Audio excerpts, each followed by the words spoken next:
Bueno, hola a todos, ¿cómo andan? Les doy la bienvenida de nuevo. La idea para que trabajemos hoy es sobre los ataques de pánico. Bueno, de alguna manera podemos pensar que la idea de los ataques de pánico no es una idea nueva, sin embargo también podemos pensar que es un fenómeno que se suele presentar muy frecuentemente en la clínica, diría que de manera casi cotidiana porque es algo que afecta a muchas personas. Por eso, no solamente por eso, sino por el cuadro que presenta, a veces por la violencia con la que se presentan muchos de los síntomas, que ahora vamos a ir viendo algunos, pero también podríamos pensar que si quisiésemos hacer un análisis un poco más cultural o más sociológico, es un fenómeno que estadísticamente se suele presentar más en las ciudades o en las grandes ciudades. Esto no quiere decir que sea una garantía de esto, pero suele presentarse de manera más frecuente, más intensa, quizás también por la locura en la que se vive en la ciudad. Para abordar este tema, siempre estos temas sabemos que pueden analizarse desde muchas perspectivas o hacerse muchos análisis. Lo que vamos a trabajar hoy es una vertiente un poco más freudiana. Para eso tengo acá este libro, este tomo de Freud. Esta es la edición de Amor Rortus, Estudio sobre la histeria, es uno de los primeros textos que escribe con Breuer. Data del año 1893-1895. Esto es, me remarco esto porque en uno de los casos que los pueden buscar aparecen síntomas muy parecidos a los que hoy tratamos en nuestra clínica. Bueno, había dicho que los síntomas que presenta el cuadro suelen ser bastante característicos, si bien es cierto que va a depender, por supuesto, del caso por caso, pero bueno, si no lo abordamos de esta manera, haciendo un poco una teoría general, no podríamos también abordar el tema porque sería como imposible, ¿no? Y yo busqué y me anoté algunos, por ejemplo, los más comunes como taquicardia, sudoración, dolor de pecho, desmayos, mareos, hormigueo en las extremidades, pérdida del control, y el que a mí más me interesó, que no solamente por lo que leí, sino también por lo que escucho en la praxis, es el miedo a la muerte, el miedo a morir, esa sensación intensa que a veces dificulta un poco saber si la causa de esta afección es orgánica, física, porque en el momento se confunde, o si tiene como una causa un poco más psicológica, por decirlo de alguna manera. Lo que sí me pareció interesante poder asociar es la idea o el concepto de muerte con la afección de uno de estos síntomas y el momento disruptivo en el cual se presenta. Dije antes que lo íbamos a asociar de una manera más freudiana porque en definitiva él lo aborda,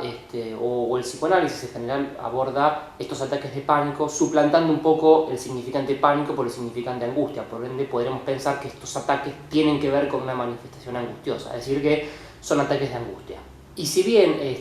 a veces el discurso que aparece tiene que ver con la idea del miedo, de un miedo intenso, de un miedo incontrolable, que desborda al sujeto, en términos más lo fenoménico de cómo se presenta, lo que podríamos hacer una diferenciación es entre, que ya lo habíamos hecho en otra oportunidad, es esta idea de diferenciar un poco el miedo de la angustia. Habíamos dicho que es un poco lo que decía Freud, que después viene a criticar Lacan, que el miedo,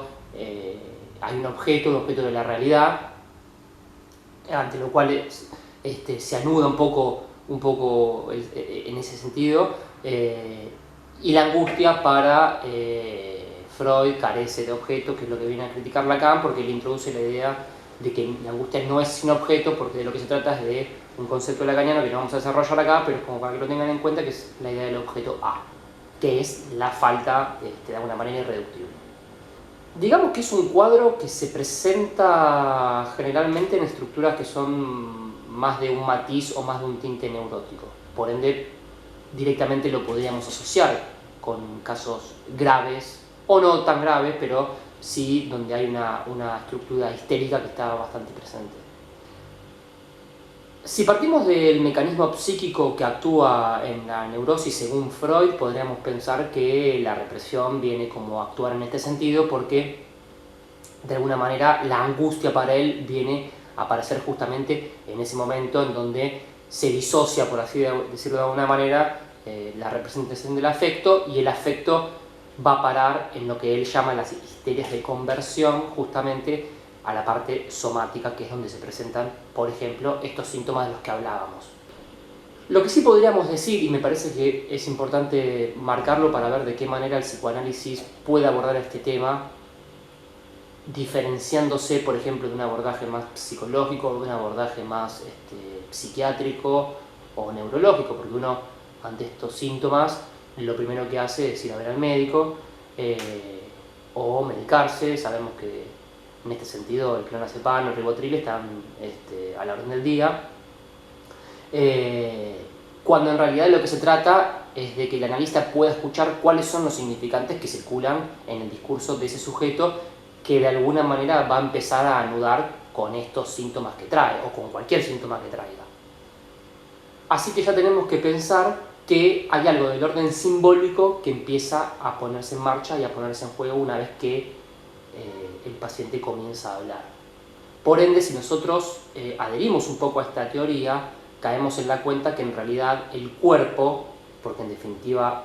los síntomas que en principio lo traen, ¿no? Se presentan de manera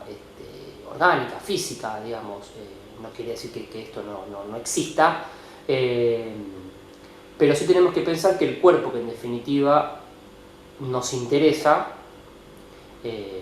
no es tanto el cuerpo biológico, sino el cuerpo que está a la lectura o a la escucha, y es en definitiva el cuerpo que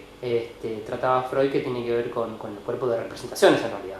Y de alguna manera, si bien es cierto que la teoría freudiana a veces puede quedar un poco obsoleta y que con la entrada del discurso lacaniano hay algunas cosas que se han ido modificando y que tenemos también una lectura distinta, me pareció interesante el abordaje que él hace, porque de alguna manera de lo que trata, él dice de religar un poco o encontrar, por así decirlo, una nueva representación para ese afecto. Por eso es que él menciona que muchas veces estos cuadros de ataques de pánico, por ejemplo, pueden desembocar en una estructura fóbica. Bueno, esto fue un poco una aproximación a la idea del ataque de pánico, para que no quede solamente una perspectiva médica sobre el tema, sino para pensar que esto puede ser abordado desde otro lugar y que un espacio analítico y una escucha con la presencia del analista de alguna manera forma parte de ello. Así que espero que les haya gustado el video, me pueden dejar los comentarios para futuros temas y pueden